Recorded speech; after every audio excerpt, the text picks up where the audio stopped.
Richard Dustin American थे मगर इस वक्त कनाडा में रह रहे थे। 30 साल के खूबसूरत से नौजवान, एथलेटिक, इंटेलिजेंट और कैरेक्टर से पूरी तरह से क्लीन। इस वक्त वो कनाडा के ही एक हिल स्टेशन पे आए हुए हैं जहां उनको किसी लड़की ने मिलने के लिए बुलाया है। रिसोर्ट्स के बारे में उनको पता चलता है कि वो कहां पर किस ब्लॉक में ठहरी हुई है, तो वहां वो पहुंचते हैं।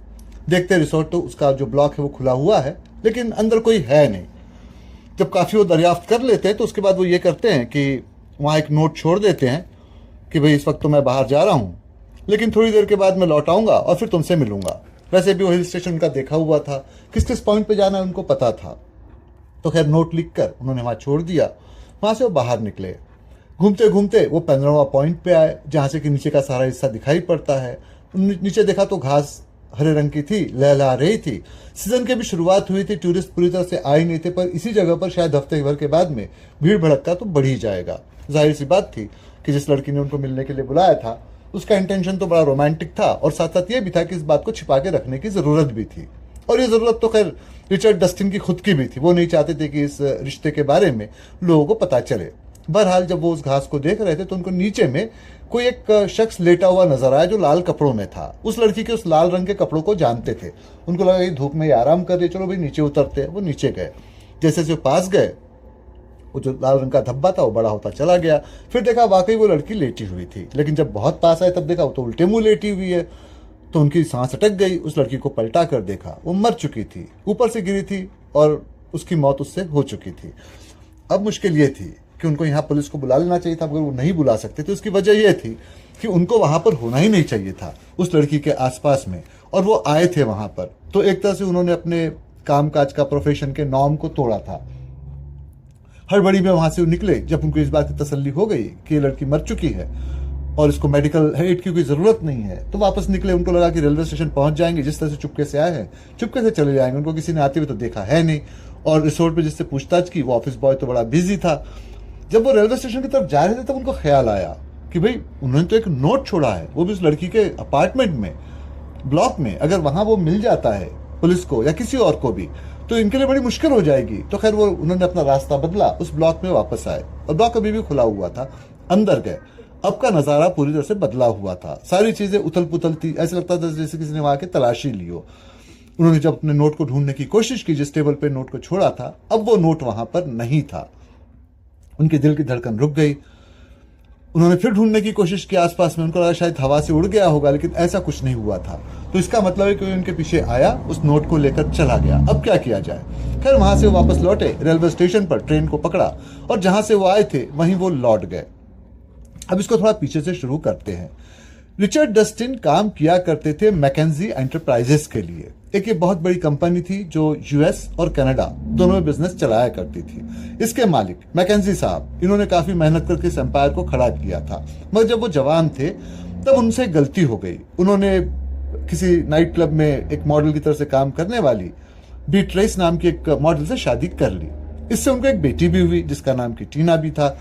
लेकिन कुछ अरसे के बाद ये हुआ कि बीट्राइस ने अपना असली रंग दिखाना शुरू किया। उसके नाम से तरह तरह के स्कैंडल होते, नाइट क्लब्स में जाती, शराब पीती, हंगामा करती, कुछ अफेयर का भी चक्कर था। न्यूज़पेपर्स तो ऐसी खबरों को मजे लेके छापा करते थे। इनके लिए बड़ी मुश्किल हो गई।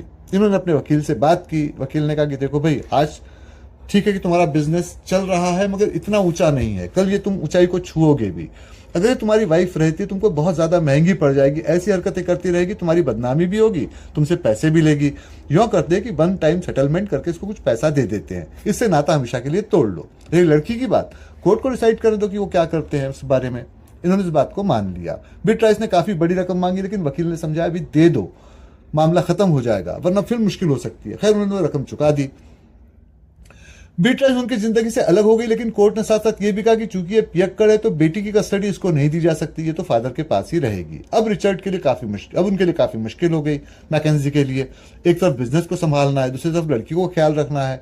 उन्होंने कुछ मेट्स को या केयर टेकर्स को हायर करने की कोशिश भी की, लेकिन फिर उसी वकील ने उनको समझाया इससे काम नहीं चलेगा, शादी करो, क्योंकि तुम्हारी फैमिली में किसी और का आना जरूरी है। वैसे भी ये लड़की है, तुम्हें एक लड़का भी तो चाहिए रहेगा, तो ये मुश्किल हो जाएगी। खैर उन्होंने इस बात को मान लिया। ढूंढा और आपके बारे में ये किया कि एक लो प्रोफाइल की एक लड़की थी जिसका नाम सुजान था, बड़ी सीधी सादी थी, उससे उन्होंने शादी कर ली। शादी तो हो गई, लेकिन कुछ अरसे के बाद ही डॉक्टर्स ने डिक्लेयर किया कि सुजान मां नहीं बन सकती है, क्योंकि उनमें और सुजान के बीच में कुछ मेडिकल कॉम्प्लिकेशन है। और दूसरी बात यह कि सुजान पूरी तरह से घरेलू थी, तो उनके बिजनेस में कोई इंटरेस्ट ना ले, उनके घर को बड़ी अच्छी तरह से रखती, लेकिन उनके साथ कभी पार्टीज में नहीं जाती, कहीं नहीं जाती, अपने घर में ठीक तरह से रहती। दूसरी तरफ टीना, उनकी बेटी, जो अब बड़ी होती चली जा रही थी, वो पता नहीं क्यों अपने फादर से चिढ़ती थी, शायद उनकी दूसरी शादी से चिढ़ती रही होगी। हालांकि उसके सुजान से रिलेशंस तो ठीक ही थे, लेकिन वो हमेशा पढ़ाई लिखाई में रहती और अपने फादर के बिजनेस में वो भी इंटरेस्ट नहीं दिखाती। अब यहां पर मैकेंजी साहब के लिए तीसरी मुसीबत खड़ी हो गई। बीट्राइस, जिसको उन्होंने पैसे देकर अपने जिंदगी से अलग कर दिया था, वो अब भी न्यूज़पेपर वालों से मिला करती और पुरानी बातों को दोहराया करती। तो जो भी जिस तरह के टैबलॉइड्स होते हैं, जो इस तरह की चटखारेदार खबरें छापते हैं, उससे उसके रिलेशंस काफी अच्छे थे। वजह भी थी उसकी, उसको जो पैसे दिए गए थे सारे वो खर्च कर चुकी थी, उसको और पैसे चाहिए थे, पैसे उसके पास इसी तरह से आते थे। खबर तो यहां तक की भी थी कि उसके क्रिमिनल्स और अंडरवर्ल्ड से भी कांटेक्ट है, उनसे उनको पता नहीं वो कौन कौन सी इंफॉर्मेशन देती रहती है। बहरहाल कोर्ट से बातचीत करके उन्होंने यह तय कर लिया कि बीट्राइस उस शहर में नहीं रह सकती जहां पर कि मैकेंजी रहते हैं, ना वो टीना के आसपास कहीं रहेगी। यहां तक कि तो सब ठीक था, लेकिन मैकेंजी साहब ने आगे सोचा कि भाई ये सब तो सही है, लेकिन आगे चल के वो हमेशा तो इस बिजनेस में नहीं रहेंगे, कोई ना कोई जिसको संभाले। टीना लड़की जो कि पढ़ाई लिखाई करते रहती है, वो तो इस बिजनेस को ना संभाले, और सुजान एकदम घरेलू है। तब उन्होंने दूर के अपने एक भतीजे को ढूंढ के निकाला जिसका नाम की क्लार्क था। उसको वो ले आए, ट्रेन किया। क्लार्क बहुत अच्छा बिजनेसमैन था, सारी बातों को सीखा, बहुत चालाकी से सारे काम को किया, लेकिन बहुत जल्दी ही मैकेंजी साहब जान गए कि क्लार्क जो है वो एक तरह से आस्तीन का सांप ही है। हालांकि इस बात को प्रूव नहीं कर सकते थे, लेकिन उनको इस बात का एहसास हो गया कि वो उनको ओवरटेक करके इस पूरे एम्पायर पे कब्जा करना चाहता है। वैसे भी उनकी मौत के बाद वो एम्पायर पे तो कब्जा कर ही लेगा।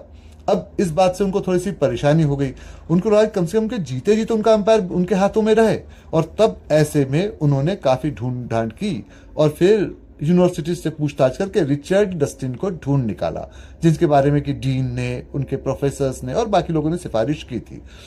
उन्होंने रिचर्ड डस्टिन को हायर कर लिया। रिचर्ड डस्टिन उनके उम्मीदों पे बिल्कुल खरे साबित हुए, इंटेलिजेंट थे, अच्छे बिजनेस पर्सन भी थे, और साथ साथ ये भी था कि वो उनके वफादार भी थे। और तब उन्होंने रिचर्ड डस्टिन को समझाया कि देखो भाई, यहाँ यूएस में तो सारा बिजनेस मैं चला ही लेता हूँ, और वैसे भी क्लार्क मेरी मदद करने को तो है ही, मैं तुम्हें कनाडा भेजना चाहता हूँ, वहां इस बिजनेस को तुम संभालोगे।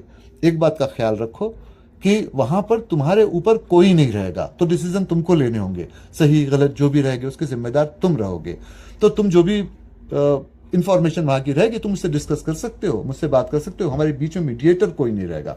मगर एक और चीज का ख्याल रखो, और वो ये है कि तुम जानते हो मेरी जो एक्स वाइफ थी बीट्राइस, उसके चक्कर में मैंने अपने हाथ जला लिए हैं, तो वो हमेशा हंगामे करती रहती है। तो जाहिर सी बात है कि आजकल ये टैबलॉइड्स वगैरह जो होते हैं वो इस तरह के खबरों को ढूंढते ही रहते हैं। तो अगर तुम वहां रहोगे तो इस बात का ख्याल रखना कि किसी तरह का कोई भी स्कैंडल ना हो, वरना लोग हमको ब्लैकमेल कर सकते हैं। उसके अलावा बाकी सारी बातें तो सही हैं, मुझे तुम पे भरोसा है, और ये फिक्र नहीं करो कि तुम हमेशा कनाडा में रहोगे। मैं जानता हूं तुम्हारे यहाँ काफी कनेक्शंस है, कॉन्टैक्ट्स हैं, 5-1 साल वहां रहो और बाद में मैं तुमको यहाँ बुलवा लूंगा, तुम्हारा रिप्लेसमेंट वहां किसी को भेज दिया जाएगा। तो इस बात को रिचर्ड ने मान लिया। वो यहाँ पर आ गए, यहाँ काम करने लगे, ऑफिस को संभालने लगे। लेकिन बहुत जल्दी उनको पता चल गया कि क्लार्क यानी कि मैकेंजी साहब का भतीजा, तो उसने बड़ी चालाकी चली है, यहाँ के स्टाफ को उसने अपने फेवर में कर लिया है, और वो इनके बारे में जो भी खबरें हैं वो क्लार्क को डायरेक्ट पहुंचाते हैं। एक तरह से उन पर वो जासूसी करता है, छोटी छोटी बात के बारे में उसको पता होता है। खैर, इसकी उन्होंने बहुत ज्यादा फिक्र नहीं की, क्योंकि उनकी जो पर्सनल असिस्टेंट थी जिसका नाम की ओलिविया था, वो पूरी तरह से वफादार थी, इनके साथ में काम करती थी। अब जब दोनों को एक साथ काम करते थे 3-1 साल हो गए, तो ओलिविया इनके बारे में बहुत सारी बातें को जान गई, तो उनकी चुटकियां लिया करती, इनके पैर भी खींचा करती। दोनों का जो रिश्ता था वो एक बॉस और एम्प्लॉय के साथ साथ एक अच्छे दोस्त का भी बन गया था। बावजूद इसके, लड़की खूबसूरत थी, लेकिन बावजूद इसके कभी भी उन्होंने ओलिविया से शादी का ख्याल नहीं बनाया, क्योंकि उनके दिमाग में एक जो लड़की थी जो शादी के लिए उनके जिंदगी में उनके शरीक हो, वो कुछ यूं थी कि जो बड़ी ग्लैमरस हो, खूबसूरत हो, जिसको लोग देखकर आहें भरे। उन्होंने शायद अपने बॉस मैकेंजी की गलती से कुछ नहीं सीखा था। होता है जवानी में, इस तरह के इरादे इंसान के तो हो ही जाते हैं। तो उन्होंने सोचा कि भाई जिंदगी में और चीज़ों पर तो मैंने काफ़ी चेक लगाया, लेकिन कम से कम अपनी शादी के बारे में मैं इस तरह का ख्याल तो रख ही सकता हूँ। तो लड़की तो कुछ उस तरह की हो, तो इसलिए ओलिविया से दोस्ती करने के बावजूद भी, उसकी हर बात पे भरोसा करने के बावजूद भी कभी भी उनके दिमाग में ये ख्याल नहीं आया कि इससे शादी ब्याह कर लिया जाए। बहरहाल ओलिविया उनके साथ पूरी वफादारी बिताती और साथ साथ ये भी रहा कि ओलिविया ने अब तक के अपना कोई बॉयफ्रेंड वगैरह नहीं बनाया था।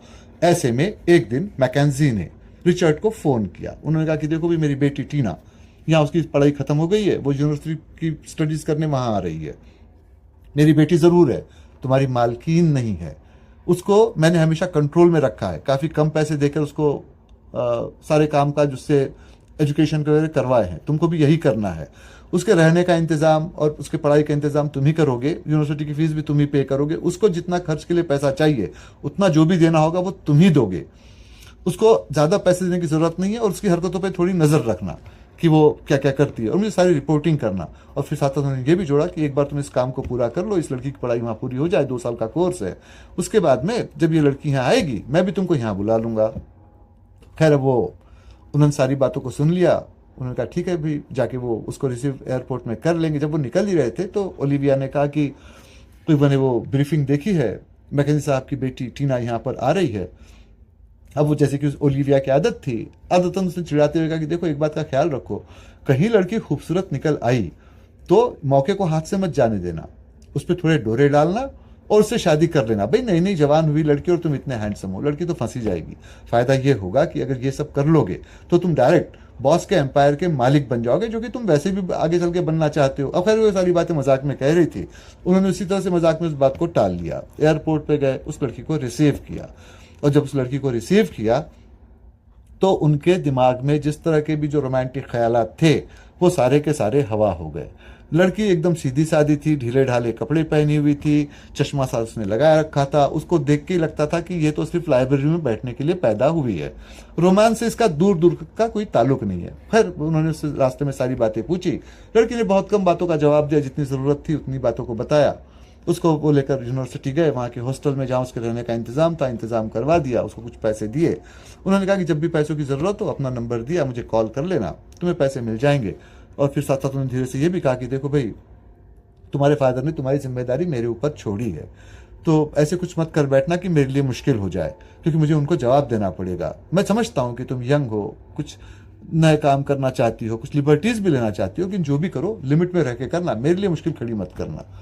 तो लड़की ने अपना सिर हिला दिया। ये लौट कर वापस आ गए। जब वापस आए तो कुछ 2-3 दिन के बाद ही उनके दोस्त अलेक्स, जो कि पुलिस में बड़े अच्छे ऑफिसर थे, जो गोल्फ खेला करते थे, उनसे वो मिलने के लिए गए। गोल्फ खेलते ही मुलाकात हुई, दोनों की बातचीत हो रही थी।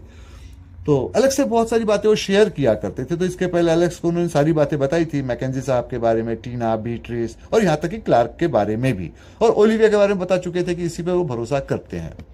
तो उस पर अलेक्स ने कहा कि मैं उनकी बेटी टीना के बारे में थोड़ा बहुत जानता हूँ, पूरी इन्फॉर्मेशन मेरे पास नहीं है। देखो भाई, वो लड़की यहाँ पर आई है तो हम लोग ऐसी बातों की दरियाफ्त तो करते हैं कि आपका बैकग्राउंड कैसा है, किस तरह का है, आप क्या करते हो। अब चूंकि तुम्हारे बॉस की बेटी है और तुम भी यहाँ पर हो, तो एक तरह से हम लोग इस बात के लिए तो एश्योर्ड है कि सारा कुछ ठीक ठाक रहेगा। लेकिन अगर तुम्हें कुछ ऐसी बात का पता चले कि जहां तुमको लगे कुछ मामला हाथ से निकल रहा है, कोई गड़बड़ी है, तो मुझे इन्फॉर्म कर देना। मैंने अपनी रिपोर्ट अभी पूरी नहीं बनाई है, उसको क्लियरेंस नहीं दिया है, लेकिन यूनिवर्सिटी मुझसे क्लियरेंस मांग रही है। तो अगर तुम्हें ऐसा कुछ पता चल जाता है, कुछ गड़बड़ी है, तब तो ठीक, वरना तो मैं वो क्लियरेंस तुमको दे दूंगा। तो उन्होंने कहा तुम कैसी बातें करते हो, मेरी बॉस की बेटी है, क्या करेगी, वो तो स्टूडेंट की तरह से। उन्होंने कहा वो तो ठीक है, पर मैंने तुम्हें यहाँ दूसरी बात के लिए कॉन्टैक्ट किया है। बात दरअसल ऐसी है कि तुम जानते होंगे नॉर्डिक के बारे में। ये यूएस में रहता है, कनाडा के अक्सर चक्कर लगाता रहता है। इस वक्त ये कनाडा में आया हुआ है। यह ड्रग डीलर है। इसको पुलिस काफी दिनों से ढूंढ रही है, इसका पता नहीं चल पा रहा है कि ये कहाँ है। ये बहुत बार ऐसे करता है कि जब यहाँ पर ये आ जाता है तो किसी बिजनेस पर्सन को ये ब्लैकमेल करने की कोशिश करता है या उसको उस पर दबाव डालता है और अपने बिजनेस के कंसाइनमेंट्स वहां से वो पास करवा देता है। मुझे तो लगता है कि उसके काम करने का यानी कि मॉडस ऑपरेंडी इस तरह की है कि वो किसी बिजनेसमैन की किसी गलती को ढूंढ निकालता है, फिर उसको ब्लैकमेल करता है, उसके कंसाइनमेंट में ड्रग्स को यहां से यूएस पास करवा देता है। एक बार वो ड्रग्स पास हो जाए तो आप तो स्मगलर बन गए, अब आपको हमेशा ब्लैकमेल करता रहेगा। इस तरह का ही कुछ है। तो अब तुम्हारी तो ये बिजनेस पर्सन के साथ में मीटिंग वगैरह होती ही रहती है, तो जब ऐसे कोई पार्टी में मीटिंग में तुम्हें कोई ऐसी बात का पता चले तो मुझे इन्फॉर्मेशन पहुंचा देना। मैं एक बात का तुमको भरोसा दिलाता हूँ, ये बात पूरी तरह से कॉन्फिडेंशियल रहेगी, कभी किसी को पता नहीं चलेगा। वे आखिर दोस्ती के नाते इतना हक तो मेरा तुम पे बनता ही है। तो उन्होंने उनसे कहा कि हाँ ठीक है, मैं आपकी बात समझ सकता हूँ। खैर अब ऐसे बहुत जल्दी एक नौबत आ गई, एक ऐसा इवेंट था जहाँ बहुत सारे बिजनेसमैन थे, पार्टीज वगैरह रखी थी, वहाँ ये पहुंचे, सबसे वो बातचीत कर रहे थे, साथ साथ तो सोच भी रहे थे कि नॉर्डिक ऐसी जगह पे तो नहीं आएगा। तब भी उनकी नज़र एक लड़की पे पड़ी, काफ़ी खूबसूरत सी थी, खूबसूरत से ज़्यादा वो ग्लैमरस थी। जिस तरह के उसने कपड़े वगैरह पहन रखे थे उससे साफ लगता था कि वो दुनिया में सिर्फ इसलिए पैदा हुई है कि लोगों को अपनी तरफ देख के ललचाए और उनको वो जलाए। पर अब मुश्किल ये थी कि इनके दिमाग में ऐसी किसी लड़की से शादी करने का ख्याल था जिसका कि फिगर या जिसका कि पर्सनालिटी इस तरह का हो और कपड़े भी इस तरह की पहन रखे हो। तो खैर वो उसके पास गए, उसको अप्रोच किया, तो लड़की ने उनकी तरफ देखा, उसने कहा कि तो आप यहाँ पहुंच ही गए, पहचाना आपने मुझको? और ये टीना थी। उनको बड़ा ताज्जुब हुआ, उन्होंने आंखें फाड़ के टीना को देखा। तो टीना ने कहा कि अब मुझे वापस जाना है, तो आप मुझे अपनी कार में छोड़ाइए, रास्ते में हम बात करते हैं। खैर वो बैठे गए और आपस में बातें करने लगे। तो टीना ने कहा कि देखिए इसमें चौंकने की बात नहीं है, मेरे फादर ने हमेशा मुझे कंट्रोल में रखा है। भाई ये आदमी आज से 50 साल पुराना है, इसको क्या पता कि दुनिया कैसे बदली है। अब तक के वहां मैं रही थी, एक तो मेरी जो माँ है सुजान, ये इस तरह की सीधी सादी है और मेरा फादर स्ट्रिक्ट है, मेरे पास कोई चारा नहीं था। तो मैंने किसी तरह से अपने अब तक का प्री यूनिवर्सिटी का पीरियड ऐसे ही निकाला, सीधे साधे तरीके से। लेकिन मेरी भी अपनी ख्वाहिशें हैं, अब मैं आके यहाँ पूरी कर रही हूँ। उन्होंने कहा वो तो समझ गया, लेकिन मैं ये नहीं समझ पाया कि तुम्हारे पास इतने सारे पैसे कैसे आ गए, मैंने तो पैसे तुमको बहुत कम दिए थे। तो उस पर मुस्कुराई, उसने कहा कि मैं अगर आप जहाँ मैं रहती हूँ उस जगह को देखोगे, आप ये सवाल दोबारा फिर पूछोगे, क्योंकि वो जगह हॉस्टल मैंने छोड़ दी है, मैंने दूसरे के अपार्टमेंट ले लिया है। साथ साथ उसने ये भी कहा कि पैसे सिर्फ आप ही दोगे तो मुझे मिलेंगे, ऐसा नहीं है, पैसे कहीं और से भी आ सकते हैं। अब उनको याद हुआ कि भाई इसकी जो अपनी माँ थी बीट्राइस, यानी कि वो मॉडल, वो भी तो यही करती थी, जब पास के पैसे खत्म हो गए तो कहीं और से पैसे उसके पास आने लग गए थे। तो उन्होंने उससे पूछा टीना से, क्या तुम किसी गलत काम में इन्वॉल्व हो गई हो? उसने कहा कि नहीं नहीं ऐसा नहीं है, मुझे सब करने की जरूरत क्या है। अरे भाई सीधी सी बात है, अगर इस तरह की पर्सनालिटी है और मॉडलिंग के मैं 2-3 असाइनमेंट भी ले लेती हूँ, मुझे काफी पैसा मिल जाता है। उस पर चुप रह गए। खैर वो टीना ने उनको एड्रेस बताया जहाँ वो ठहरी थी, वहाँ वो गए। एक अपार्टमेंट था, बड़ा सा महंगा सा था, खूबसूरत सा था। उनको लगा कि वाकई इसने तो काफ़ी पैसे यहाँ अरेंज कर लिए हैं। तो टीना ने कहा आइए कॉफ़ी पीजिए। अब लड़की कॉफ़ी पीने के लिए रात के वक्त कमरे में बुला रही है, और जैसी लड़की चाहते हैं उस तरह की लड़की भी है, लेकिन साथ साथ बॉस की बेटी भी है। एक वक्त के लिए उनके दिमाग में ख्याल हो आया कि ओलिविया ने जो कहा था वो तो सही ही था। अगर ये लड़की उनकी जिंदगी में आ जाती है तो जो उनका एक ख्याल है कि यूएस वापस जाया जाए वो तो पूरा हो ही जाएगा, लेकिन उस जो पोजीशन है मैकेंजी एंटरप्राइजेस में, वो नंबर 2 की पोजीशन पे तो ऑटोमेटिकली आ जाएंगे। लेकिन फिर तब उनको ये भी ख्याल आया कि भाई ये लड़की के बारे में बहुत ज़्यादा वो नहीं जानते, इस तरह की लिबर्टी नहीं ले सकते। अगर इस लड़की के साथ ऐसी लिबर्टी लेते हैं तो दुनिया में 1000 लोग देखते रहते, लोग देख भी रहे होंगे, तो आखिर ऐसी लड़की छुप के तो नहीं रह सकती। इसको यहाँ तक छोड़ने आया है, अपार्टमेंट तक छोड़ा वो तो अलग है, लेकिन अपार्टमेंट के अंदर जाएं और फिर वहाँ 1-2 घंटे बिताएं, ये बड़ा खतरनाक मामला हो सकता है। तो उन्होंने टीना से कहा कि नहीं माफ़ कीजिए, पहली बात तो एक मुझे काम है, दूसरी बात ये कि ये एथिकल प्रैक्टिसेस के अगेंस्ट है, मुझे आपके गार्जियन की तरफ से यहाँ रखा गया है, मैं ये सारे काम नहीं कर सकता। टीना ने उनकी आंखों में देखते हुए कहा कि देखिए मैं कोई भी ऑफर एक ही बार देती हूँ, या ऑफर आपको एक ही बार मिला है, इसके बाद अब ये ऑफर नहीं मिलेगा। खैर उन्होंने अपने दिल को कड़ा किया, दिल में जो भी लालच आ रहा था उसको दबाया, अपनी कार को लिया, वो वापस लौट आए। वापस आकर अगले दिन जब ओलिविया उनसे मिली तो ओलिविया से उन्होंने सारी बातें शेयर की। तो ओलिविया ने कहा कि देखो भाई उस लड़की के बारे में मैं ज़्यादा तो नहीं जानती, मगर एक बात का ख्याल रखो कि मैकेंजी साहब बहुत ही खतरनाक आदमी है। ठीक है इतना बड़ा एम्पायर वो चलाते हैं, लेकिन उनके अंडरवर्ल्ड से कनेक्शंस और काफ़ी ताल्लुकात भी हैं। ताल्लुकात है मतलब वो गलत ढंग से तो नहीं करते, मगर उन लोगों को वो जानते हैं।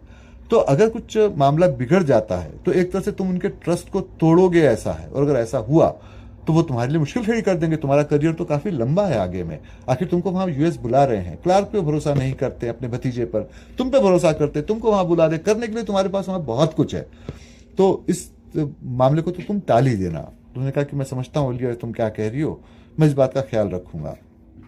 खैर वो उस तरह का मामला वो चलता रहा, और ऐसे में फिर एक दिन उनको फिर से टीना ने फोन किया। उसने कहा कि मैं उस हिल स्टेशन पे जा रही हूँ, उसने बताया कि किस रिसोर्ट में वो ठहर रही है, वहाँ आप आइए, मुझसे मिलिए, कुछ 3-4 दिन हम बिताएंगे, अभी तो वहाँ पर सुनसान सा है, वीराना सा है, ज़्यादा टूरिस्ट नहीं आए हैं, तो हम और आप एक अच्छा वक्त बिता सकते हैं। मैं आपको प्रॉमिस करती हूँ कि ये बात ना मैं किसी को बताऊंगी ना आप किसी को बताओ, छुट्टियों पे तो आप ऐसे ही जाते रहते हो, आपसे कौन पूछेगा। तो इस तरह से हमारा वक्त अच्छा बीत जाएगा। अब ये बड़े पेशोपेश में पड़ गए, जाए या न जाए। न जाने की वजह तो आप जानते ही हैं कि क्या है, भाई बॉस की बेटी है और एथिकल प्रैक्टिसेस के अगेंस्ट है। जाने का मामला यह है कि उनके दिल में रह रह के इस बात का अफसोस अभी हो रहा था कि उस लड़की ने उस दिन उनको अपार्टमेंट में कॉफी के लिए बुलाया था। अगर वो चले गए होते तो शायद ये कहानी कुछ और रही होती, वरना इतने दिनों में वो लड़की से भी मिलने की कोशिश करते, वो तो गायब भी हो जाती, उनसे मिलती ही नहीं थी। अब वो खुद होकर बुला रही है, जाके एक बार देख तो ले कि क्या है, एक लिमिट के बाहर नहीं जाएंगे। अगर मामला बनता दिखाई दिया तो ठीक है, वरना लौट आएंगे। खैर ये अपने आप से झूठ बोल रहे थे, ऐसी बात तो थी नहीं। तो उन्होंने थोड़ा सोचने में वक्त लगाया, तब उधर से टीना ने कहा कि देखिए, कॉफी का ऑफर आपको एक बार मिला था, रजिस्ट्रेशन का ऑफर भी आपको एक ही बार मिल रहा है।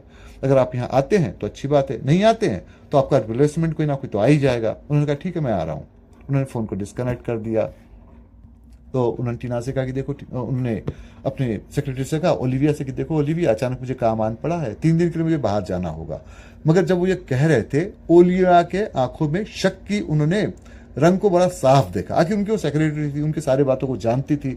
उसने कहा क्या बात है, तुम परेशान हो, अपनी बात तुम मुझसे डिस्कस कर सकते हो। उन्होंने कहा कि नहीं ऐसी कोई बात नहीं, मुझे सिर्फ वहाँ जाना भर है और बस मैं लौट आऊँगा। एक तरह से मैंने किसी दोस्त को प्रॉमिस कर रखा था कि मैं वहाँ आऊँगा तो मैं आ जाऊँगा। लेकिन यहाँ पर अब तक के ओलिविया जिस तरह से उनके साथ मजाक किया करती थी, उसने मजाक नहीं किया, अपनी जबान को उसने रोक कर ही रखा। फिर यहाँ से वो निकल आए, ट्रेन में बैठे, और बैठे उनके दिमाग में आ रहा था कि अगर ओलिविया को उनके बारे में शक पड़ गया है इस तरह से, तो इस तरह का शक तो और भी लोगों को हुआ होगा, तब क्या किया जाए। खैर वो वहां पहुंचे और उसके बाद जो हुआ आपको पता ही है कि टीना की उस तरह से मौत हो गई। खैर अब वो लौट कर आए, रात में चुपचाप से उन्होंने सोने की कोशिश की, ऐसे नींद नहीं आई, नींद की गोली ले ली, स्लीपिंग पिल्स, और सवेरे जब उनकी नींद खुली तो उनका फोन बज रहा था। उनको एलेक्स ने बुलाया था कि पुलिस स्टेशन पहुंच जाओ, यहाँ पर आना जरूरी है। तो खैर वो एलेक्स के मिलने के लिए पुलिस स्टेशन गए तो एलेक्स ने कहा तुम्हारे लिए बुरी खबर है, तुम्हारी बॉस की बेटी टीना जो कि एक हिल स्टेशन पे गई थी, वहां से वो गिरकर मरी हुई पाई गई है। एक्सीडेंट हो सकता है, लेकिन साथ साथ इस बात का भी शक है कि उसको कोई मिलने वहां पर आया था और शायद वही उसके मौत के पीछे की वजह होगी, क्योंकि पोस्टमार्टम की रिपोर्ट में यह भी पता चल रहा है कि ये लड़की प्रेग्नेंट थी। तो शायद ये उसका बॉयफ्रेंड रहा होगा, लड़की ब्लैकमेल कर रही होगी अपनी माँ की तरह से ही, जैसे माँ दूसरों को ब्लैकमेल करती है, और उससे उसको धक्का देकर ऊपर से नीचे गिरा दिया होगा। अब इनको ठंडा पसीना आ गया। तो उन्होंने पूछा कि तुम्हें किस पे शक है, तो उन्होंने कहा कि अब तक तो किसी पे नहीं, क्योंकि इस लड़की से तो यहाँ पे तुम्हें मिले थे और तुम्हारा मिलना जायज भी था, भाई उसके फादर ने तुमसे कहा था। इसके अलावा उस लड़की से कुछ और भी लोग मिलने की कोशिश किया करते थे, जिसमें ज्यादातर अंडरवर्ल्ड के लोग थे। तुम्हें एक खबर मैं यहाँ बता दूं कि उस लड़की के पास में अगर बहुत सारा पैसा आया था तो उसकी वजह ये थी कि यहाँ के 2 जो अंडरवर्ल्ड के राइवल्स थे, उसमें से उसने एक की मदद दूसरे को मारने के लिए की थी। अपने अपार्टमेंट में बुलाया था, अपार्टमेंट का दरवाजा जानबूझ के खुला छोड़ा था और बाद में उसको फिर मार दिया गया था बाहर निकलकर। तो लड़की का नाम उसमें नहीं आया, लेकिन इस तरह से ये मामला हुआ है। तो ये लड़की इस तरह से उछल कूद मचाने वालों में से है, गड़बड़ी तो ये कर सकती थी। तो ये हो सकता है कि अंडरवर्ल्ड का कोई शख्स इसके पीछे रहा होगा, जिसको ब्लैकमेल कर रही होगी वो रहा होगा, जिसने इसको प्रेग्नेंट किया वो रहा होगा, और हमारा शक तो पूरी तरह से उस पर है जो उससे मिलने को गया होगा।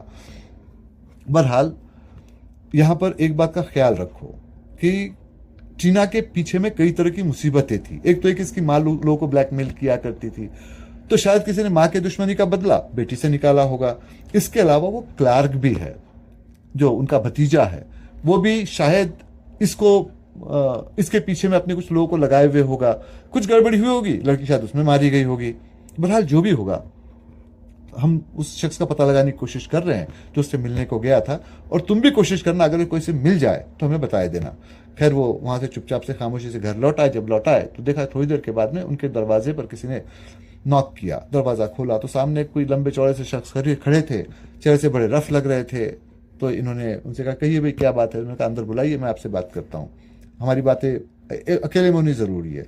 उन्होंने दरवाजा खोला तो वो अंदर आए। उन्होंने कहा कि मैं नॉर्डिक हूँ। अब नॉर्डिक का नाम सुनते से इनको पसीने आ गए। ये वही नॉर्डिक जो कि ड्रग डीलर था जो कि पुलिस से भागा भागा फिर रहा था और अपना इंट्रोडक्शन उनको दे रहा था। उन्होंने परेशानी से नॉर्डिक को देखा तो नॉर्डिक ने कहा कि मैं जानता हूं कि तुम्हारी बॉस की बेटी की मौत हो गई है, तुम्हारे बॉस का फोन बहुत जल्दी तुमको आता होगा, उसके पहले मैं बात तुमसे कर लेना चाहता था। तुम्हारा कंसाइनमेंट यहां से जाने वाला है, उस कंसाइनमेंट में मेरे कुछ ड्रग्स हैं, वो यहां से तुमको यूएस पहुंचाने हैं। ये तो पहली बात हुई। दूसरी बात ये कि मैं जानता हूं कि तुमने उस लड़की को नहीं मारा है, मैंने भी नहीं मारा है, लेकिन तुम्हारा लिखा हुआ नोट मेरे पास है और ये नोट तुमको मुश्किल में डाल सकता है, तो ये काम तो तुमको करना ही होगा। तो थोड़ी देर वो चुप रहे। उन्होंने कहा कि अगर तुम ना कहना चाहते हो तो अभी कह दो, मैं सीधा पुलिस स्टेशन में उस नोट को पहुंचा देता हूं। तो उन्होंने कहा कि ठीक है, मैं आपका काम कर दूंगा। नॉर्डिक वहां से चले गए, ये भरोसा दिलाते हुए कि भाई इसके बाद में मैं तुमको कभी तंग नहीं करूंगा। लेकिन वो जानते थे ये सिलसिले की शुरुआत है। टीना को भले उन्होंने नहीं मारा, इस बात को प्रूव नहीं किया जा सकता, लेकिन एक बार इसका कंसाइनमेंट भेज दे तो स्मगलर तो बन ही जाएंगे। क्या करें इस सोच में ही थे, तभी उनको फोन आ गया। उधर से मैकेंजी साहब थे। मैकेंजी साहब ने कहा कि क्या तुम्हें पता चला है? तो उन्होंने कहा कि हाँ, टीना कुछ हिल स्टेशन पे गई थी, वहां उसका पैर फिसल गया, वो नीचे गिर के उसकी मौत हो गई। तो उन्होंने कहा कि देखो, मैं तुम्हें इसके लिए इल्जाम नहीं दे रहा हूँ, लड़की अगर इस तरह से गई है छुट्टी पर तो ये हो सकता है, पर भाई वो मेरी बेटी थी।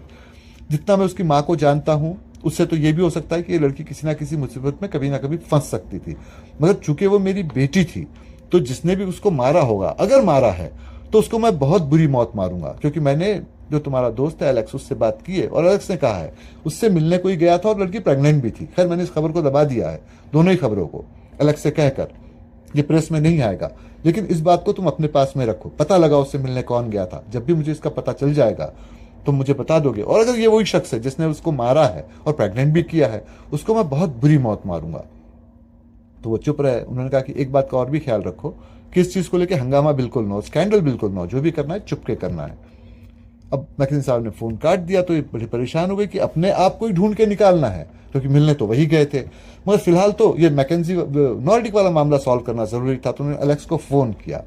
उन्होंने एलेक्स से कहा कि देखो एलेक्स, तुम पूछ रहे थे ना कि नॉर्डिक के बारे में क्या हुआ है, तो मैं तुम्हें बता सकता हूं कि नॉर्डिक यहां पर आया हुआ है और अपने कंसाइनमेंट्स के साथ आया हुआ है। अगर तुम कहीं से उसका पता कर लो तो पता चल जाएगा। तो उन्होंने कहा कि मैं उसके हाइड आउट को जानता हूं, आज ही रेड करता हूं, पता चल जाएगा। और उन्होंने उनको थैंक्स भी कहा। खैर, उन्होंने एलेक्स ने उसके हाइड आउट पे रेड किया, सारे ड्रग्स को पकड़ लिया। साथ साथ उन्होंने उनको ये भी कह दिया रिचर्ड को कि शायद नॉर्डिक को इस बात का पता चल जाएगा, टिप तुमने ही दी थी, होशियार रहना।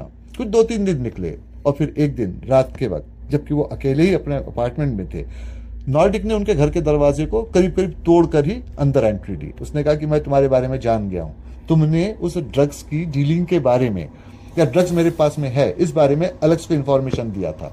मेरे ड्रग्स पकड़े गए, बहुत सारा नुकसान हुआ। मैं ये नोट का नहीं, अब मैं इस गन का इस्तेमाल करूंगा और तुम मारे जाओगे। अभी वो कह ही रहा था कि पीछे से किसी ने फायर किया, गोली उसके पीठ पे लगी, वो गिर पड़ा। एलेक्स अपनी पलटन को लेकर वहां पहुंचे। उन्होंने कहा कि हमारी नजर तुम्हारे अपार्टमेंट में पहले से ही थी, हम जानते थे यहाँ आता ही होगा, इसलिए इसको गोली मारनी पड़ी। अब इसको हॉस्पिटल ले जाते हैं, ले जाके इस मामले की तहकीकात करते कि क्या हुआ है। खैर, वो उसको नॉर्डिक को लेकर चले गए। ये अपने परेशानी में बैठे रहे कि भाई अगर नॉर्डिक होश में आता है तो एलेक्स को तो बता ही देगा कि वो नोट उन्होंने ही छोड़ा है, और फिर ये बात मैकेंजी साहब को पता चल जाएगी, उनका क्या होगा। लेकिन बाद में एलेक्स ने उनको पुलिस स्टेशन बुलाया, वो गए। उन्होंने कहा कि देखो, नॉर्डिक से हमारी बातचीत हुई, लेकिन हमारी कोई बात का जवाब देने के पहले वो तुमसे बात करना चाहता है एक बार, तो क्या तुम इस काम को करोगे? आदमी खतरनाक है, लेकिन वहां पुलिस भी आसपास में रहेगी, बाहर रहेगी, कमरे में तो उसका अकेले रहोगे, वो इसकी शर्त है, तो एक बार बात कर लो, देखो क्या होता है। तो उन्होंने कहा ठीक है, दोस्ती खातिर इतना मैं करने तैयार हूं। वो रिचर्ड उससे मिलने गए नॉर्डिक से। तो नॉर्डिक ने कहा कि देखो, मैं जानता था तुमने टीना को नहीं मारा है, अब मैं मरने जा रहा हूं, तो मैं तुमको इस इल्जाम से बाहर निकाल लूंगा। वो नोट मैंने पुलिस को नहीं दिया है, न दूंगा। दूसरी बात यह है कि मैं इल्जाम अपने ऊपर ले लूंगा कि मेरे हाथों ही टीना की मौत हुई है। भाई, मुझे मौत की सजा तो हो नहीं सकती, मैं तो वैसे ही मर जाऊंगा, लेकिन बदले में एक काम तुमको मेरे लिए करना है। बहुत जल्दी तुमको एक पैकेज मिलेगा, उस पैकेज में एक वीडियो क्लिप है, उस वीडियो क्लिप को एक बार देख लो। अगर उसमें कोई भी बात देश के खिलाफ, सोसाइटी के खिलाफ नहीं होती है तो उस वीडियो को खत्म कर देना। मैं तुमसे सिर्फ इतना ही प्रॉमिस चाहता हूं। तो उन्होंने थोड़ी देर चुप रहे। उन्होंने कहा ठीक है, मैं काम कर दूंगा। उसके बाद में बहुत जल्दी नॉर्डिक की मौत हो गई। कुछ 2-3 दिन निकले थे कि उनको वाकई में एक एनवेलप मिला, भेजने वाली टीना ही थी, और वहीं से भेजा था, उसी हिल स्टेशन से। उन्होंने उसको खोलकर देखा उस वीडियो को, तो उसमें पता चला कि वो किसी से मिल रहे हैं, नॉर्डिक। खैर उन्होंने उस वीडियो क्लिप को बंद कर दिया, वापस गए। थोड़ी देर के बाद में मैकेंजी साहब को फ़ोन करके बता दिया कि भाई उसको तो टीना को मारने वाला नॉर्डिक था और नॉर्डिक की भी मौत हो गई है और ये मामला कभी प्रेस में या कहीं नहीं आएगा। तो उसके टीना के प्रेग्नेंट होने की बात या अनरेबल से कांटेक्ट होने की बात ये सारी दब गई है। तो उन्होंने कहा ठीक है, मैं तुम्हारा रिप्लेसमेंट भेज दिया, 1 हफ्ते में वहाँ पहुँच जाएगा, तुम यहाँ पर आ जाना। खैर वो गए, उन्होंने ओलिविया से कहा कि भाई अब मैं यहाँ से वापस जा रहा हूँ। अब ऐसा है कि मुसीबत से निकल कर आए थे, तब उनको ओलिविया की कीमत अब समझ में आ रही थी। तो ओलिविया ने कहा कि फिर वापस कब आओगे? उसने कहा वापस आने की ज़रूरत नहीं, तुम भी मेरे साथ चलोगी, जहाँ मैं वहाँ काम कर रहा हूँ वहाँ तुम मेरे साथ काम करोगी और फिर आगे चल कर हम लोग शादी ब्याह भी कर लेंगे। ओलिविया बड़ी खुश हो गई, उनको उसने गले लगाया। खैर वो गए। 1 हफ्ते के बाद में मैकेंजी साहब से मिले, उनको सारी बातें जैसे समझानी चाहिए थी वैसे बता दी। वीडियो क्लिप के बारे में कुछ नहीं बताया। ओलिविया भी उनके साथ में थी, तो जब वो ओलिविया के साथ बाहर निकल के आ रहे थे तो उन्होंने ओलिविया से कहा कि तुम पार्किंग लॉट में अपनी कार रखिए, मैं जाके बैठ जाओ, मैं थोड़ा इसका घर का एक चक्कर लगा के आता हूँ। तो ओलिविया ने कहा ठीक है, वो अपने पार्किंग लॉट में चली गई। ये अंदर गए तो देखा तो एक जगह ड्रेसिंग टेबल के डाइनिंग टेबल के पास में सुजान बैठ के कॉफ़ी बना रही थी। उसने कहा कि आइए साहब बैठिए यहाँ पर। तो उन्होंने कहा कि मैं बैठने के लिए नहीं आया, आपको कुछ देने के लिए आया हूँ। उन्होंने वीडियो क्लिप उसके सामने में रखा। सुजान ने देखा उनकी तरफ, उसने कहा कि इसी की वजह से टीना मुझे ब्लैकमेल कर रही थी और नॉर्डिक को भी। नॉर्डिक उससे बातचीत करने के लिए गया था, दोनों में हाथापाई हुई, वो नीचे गिर गई। दरअसल नॉर्डिक और मैं जुड़वा भाई बहन है। नॉर्डिक गलत रास्ते पे चल पड़ा, मैं एक सीधे साधे रास्ते पे चल पड़ी, मेरी शादी ब्याह हो गई। लेकिन अगर ये पता चल जाता कि ये मेरा भाई इस तरह से है तो फिर से स्कैंडल होता, और उसी स्कैंडल को दबाने के लिए अब तक के नॉर्डिक सारी कोशिश कर रहा था और उसने उसको न मारा था, वो तो धक्का खा के नीचे गिर पड़ी थी, लेकिन फिर भी उसने उसके इल्ज़ाम को अपने ऊपर ले लिया था। तो उस पर उन्होंने कहा, रिचर्ड ने, कि देखो भाई ये सारी बातें मैं अपने ख्याल में नहीं लाता, इसमें आपकी कोई गलती नहीं है, तो मैं इस क्लिप को यहीं छोड़े जा रहा हूँ, आप अपनी जिंदगी को अच्छी तरह से जी सकते हैं। और वापस वो गए, ओलिविया को उन्होंने ज्वाइन कर लिया। तो ये था सारा किस्सा। आपके जो भी सवाल यहाँ रखे उनके जवाब मैं आपको देता हूँ।